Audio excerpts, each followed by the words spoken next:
Olá, para quem ainda não me conhece, sou a professora Sara Helena, do município de Cláudio, da Escola Estadual Presidente Tancredo de Almeida Neves. Vim hoje falar um pouco sobre o Dia da Consciência Negra. E por que essa data, 20 de novembro? O dia 20 de novembro é considerado o dia da morte de Zumbi dos Palmares, um negro que lutou junto ao seu quilombo pela liberdade dos negros e possibilidade de uma vida melhor para esse grupo.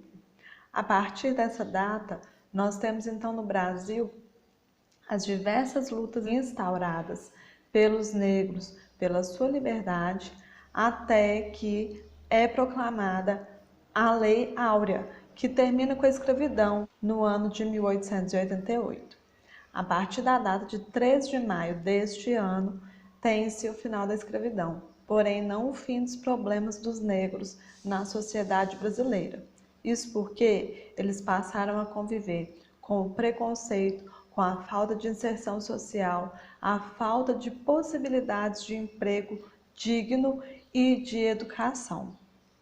A partir disso, com o passar dos anos, na ditadura militar, o intelectual Oliveira Silveira, que era também um negro, organizou um grupo de estudo sobre a cultura negra e decidiu, junto a esse grupo, instituir a data de 20 de novembro como um dia de celebração da cultura negra e da luta desse povo. A partir disso, nós temos também, durante o regime militar, as lutas do povo negro pela sua inserção social, pelo fim do racismo, dentre outras características. E a partir disso, nós temos a organização do grupo chamado Movimento Negro Unificado.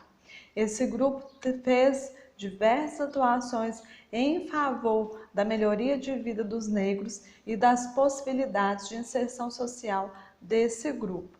Mas e hoje? Podemos comemorar um Dia da Consciência Negra? Não, não podemos comemorar. Por quê?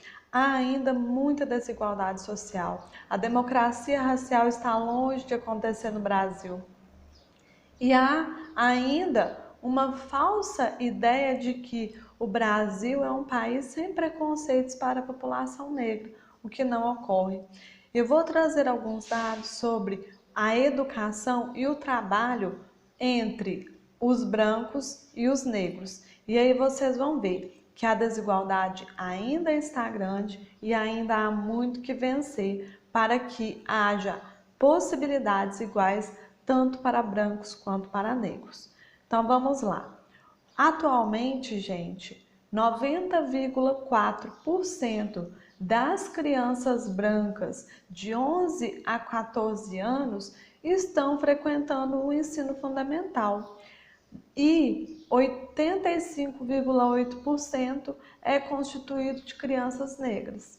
Então a gente vê aí já uma boa diferença de número de crianças brancas e negras frequentando os anos do ensino fundamental.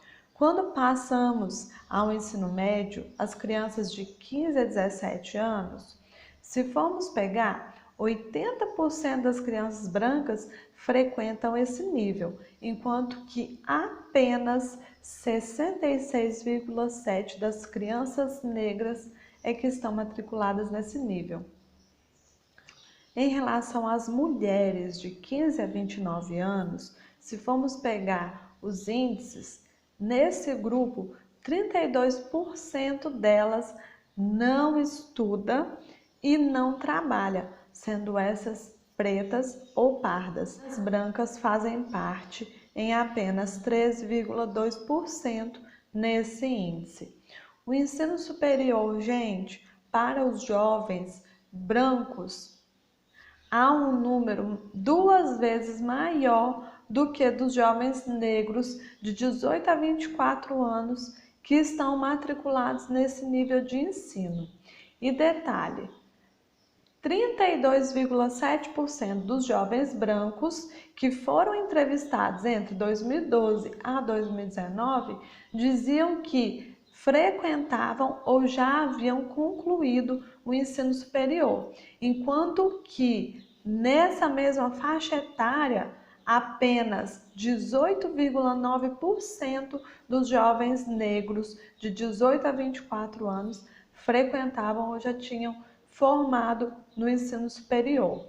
Em um total de 23,8 milhões de jovens de 15 a 29 anos que não frequentavam a escola ou o ensino superior, nós temos 57,6% desses jovens sendo homens, negros ou pardos, enquanto que 53,2% desse número eram mulheres, pretas ou pardas.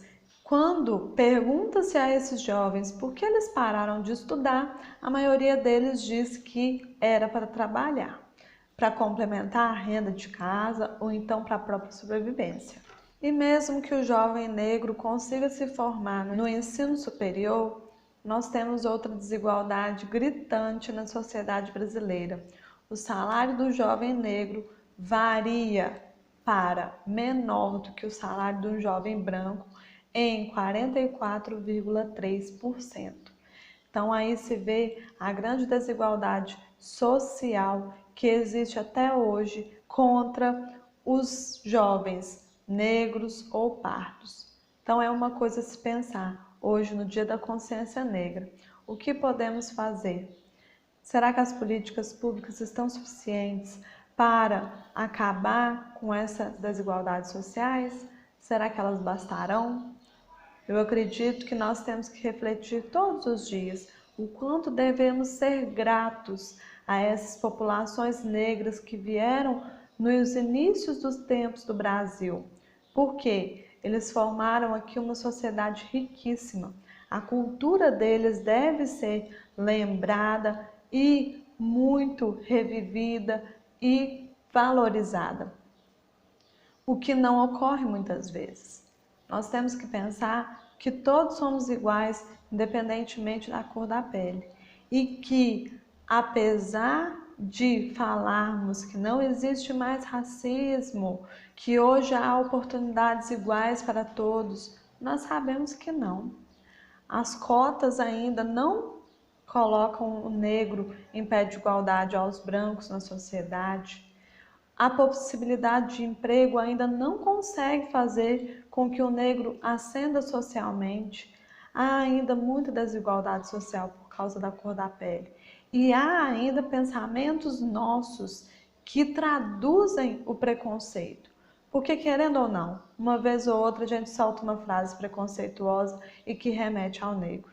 Então pensemos nisso, comecemos a refletir nossas ações, comecemos a refletir os nossos pensamentos para que nós pensemos em uma sociedade mais igualitária. Até mais!